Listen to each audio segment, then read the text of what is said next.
Hello' guys welcome back to my channel JD lifestyle. নতুন এটা ভিডিঅ'লৈ আপোনালোক সকলোকে স্বাগতম জনাইছোঁ। আগৰ ব্লগ ভিডিঅ'টোত গম পাইছেই যে আমি পণ্ডিচেৰী গৈছিলোঁ, কিন্তু পিছৰখিনি মানে ক'ত ঘূৰিলোঁ কি কৰিলোঁ অকল ৰুমটোহে দেখুওৱা হ'ল। সেইটো ভিডিঅ'ত বহুত দীঘল হৈ যাব কাৰণে ভিডিঅ'টো তাতে শেষ কৰিবলগীয়া হ'ল প্ৰথমৰ ভিডিঅ'টো। এতিয়া ছেকেণ্ড ভিডিঅ'টো দি আছোঁ। এতিয়া আমি ক'ত গৈছোঁ কি কৰিছিলোঁ পণ্ডিচেৰী সেইখিনি দেখাম। চাই থাকক কিমানলৈকে দেখাব পাৰোঁ, ভিডিঅ'টো কিমান দীঘল হয়গৈ। এতিয়া আমি আহি আছোঁ, এয়া লিফ্টত উঠিছোঁ। আমি মানে ওপৰতে আছিলোঁ কাৰণে লিফ্টতে আহিলোঁ। এয়া মাইনাই একদম ইমান গৰমতো সেইডাল কাণত পিন্ধাডাল পিন্ধিয়ে আছে, তাৰমানে গৰম ঠাণ্ডা একোৱে বুজি নাপায়। এতিয়া অলপ ওলাই যাম, ফ্ৰেছ হৈ ল'লোঁ, কিবা এটা খাই কৰিও আহিমগৈ একেবাৰে বাহিৰত। চ' তিনিওটা ওলাইছোঁ, অলপমান চাওঁ কি জেগা দেখাব পাৰোঁ। এতিয়া বৰ্তমান যাম আমি ওচৰতে, আমি যিহেতু ফ্ৰেণ্ডছ কলনীতে ৰুম লৈছিলোঁ, ফ্ৰেণ্ডছ কলনীৰ ওচৰতে আৰু বিচ আছে ওচৰতে। চ' এই দুটা জেগা প্ৰথমতে দেখাই ল'ম। চ' ভিডিঅ'টো চাই যাওক, ভাল লাগিলে লাইক কৰি দিব, শ্বেয়াৰ কৰিব আৰু ছাবস্ক্ৰাইব কৰিব নাপাহৰিব প্লিজ ফ্ৰেণ্ড। চ' আমি থকা হোটেলখন অলপমান এনেই দেখাই দিছোঁ বাহিৰৰখিনি। বহুত ৰ'দ আছিল অৱশ্যে আৰু বহুত গৰমো আছিলে। ভিতৰত এচিত থকা যিহেতু অলপমান গৰমটো অনুভৱেই হোৱা নাছিল। তো এতিয়া এয়া বাহিৰখিনি একদম দেখিবলৈ বহুত ধুনীয়া লাগিছিলে। এইখিনি ফ্ৰেণ্ডছ কলনী বুলিও কয় আৰু হোৱাইট টাউন, যিহেতু একদম ফ্ৰান্সৰ এটা লুক দিয়া হৈছে ইয়াতে, হোৱাইট টাউন বুলিও কোৱা হয় এইখিনি জেগা। এইখন আমি থকা হোটেলখন। ইয়াতে গাড়ীও দিয়া হয়, মানে ৰেণ্টত ল'ব পাৰে আৰু বাইক স্কুটি, কিন্তু আমি মানে নহ'লে আৰু সেইটো কৰিবলৈ আমি মানে টেম্পু অটো সেইবিলাকতে ঘূৰি থকা হৈছিল অৱশ্যে। এইখিনি এতিয়া জেগাখিনি চাই থাকক।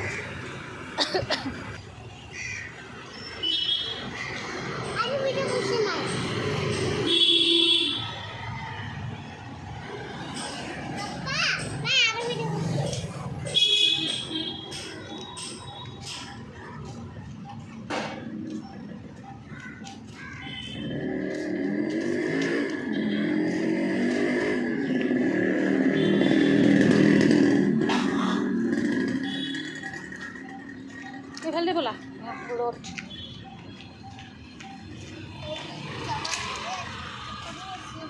এইবিলাক জেগাতে ফটোশ্বুট হৈ থাকে। ফ্ৰেণ্ডছ কলনী এইখিনিকে কয়।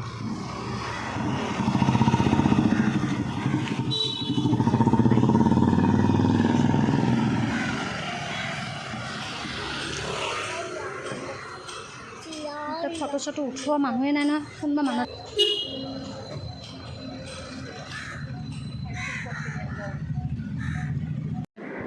সেই গাইজ, এতিয়া গৰমত আহি ফ্ৰেণ্ডছ কলনীতে এখন একদম মাৰ্কেট নিচিনা মানে আছে, পূৰা দোকান একদম চাইডে।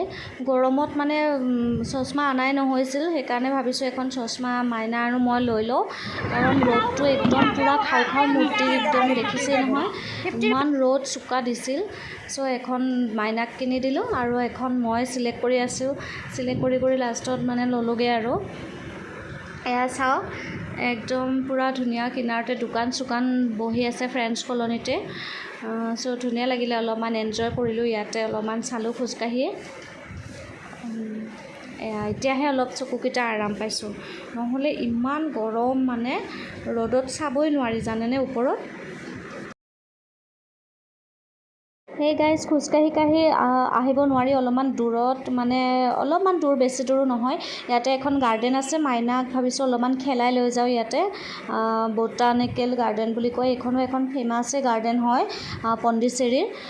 চ' ইয়াতে আহিছিলোঁ, কিন্তু আহি পেলাই একো লাভ নহ'ল। ইয়াতে মানে ফ্লাৱাৰ কিবা ইভেণ্টছ হৈ আছে, কিবা মানে শ্ব' হৈ আছে।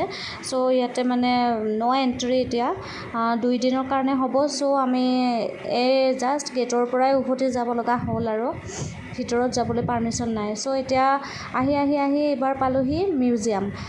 তাৰ পৰা অলপমান দূৰতে আছে মিউজিয়াম। গাড়ীখন ৰখি আছিল যিহেতু, সেইবাৰ ভাবিলোঁ অলপমান মিউজিয়ামকে চাই যাওঁ, মাইনাক অলপমান দেখাই লৈ যাওঁ। চ' এয়া অলপমান আৰু ইয়াতে সোমালোঁ। ওপৰতো আছে কিন্তু ওপৰত মানে টিকেট লৈ ওপৰত নগ'লোৱে আৰু গৰমটো যিহেতু বেছি আৰু আমি যিহেতু গাৰ্ডেনলৈহে আহিছিলোঁ মাইনাই মানে এইবিলাকতকৈ বেছি গাৰ্ডেনত খেলিলে অলপ বেছি ভাল পালেহেঁতেন চ' অলপমান এটা দুটা ক্লিপ মাত্ৰ মই ৰাখিছোঁ চ' তাকে দেখাই আছোঁ চাই থাকক এয়া মানে চব মূৰ্তিবিলাকত মানে নাম লিখি লিখি দিয়া আছে এখন মিউজিয়াম এতিয়া মিউজিয়ামৰ পৰা আহি ডাইৰেক্ট আহিলোঁ কি কৰিম এতিয়া গৰমত অলপ বিচতে যাওঁ এখন হৈছে ৰক বিচ পন্ডিচেৰী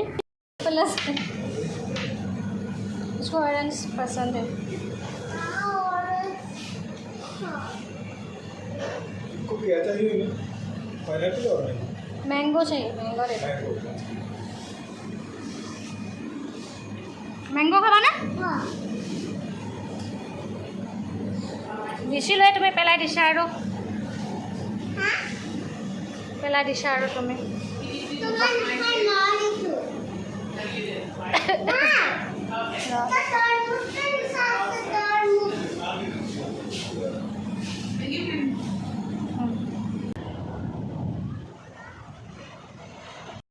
হেই গাইজ ফাইনেলি আহি ৰুম পালোহি একদিনতে ইমান জেগা ঘূৰিব নোৱাৰি চ' আজি বহুতেই ঘূৰিলোঁ কিন্তু ভিডিঅ'ত গোটেইবোৰ দেখুওৱা নহ'ল এতিয়া খানা লৈ আহিছোঁ এতিয়া ৰাতি সন্ধিয়াই লাগিল খাই কৰি সোনকালে শুওঁ আৰু ৰুমতে টিভি চিভি চাই অলপমান চ' ভিডিঅ'টো ভাল লাগিল যদি প্লিজ লাইক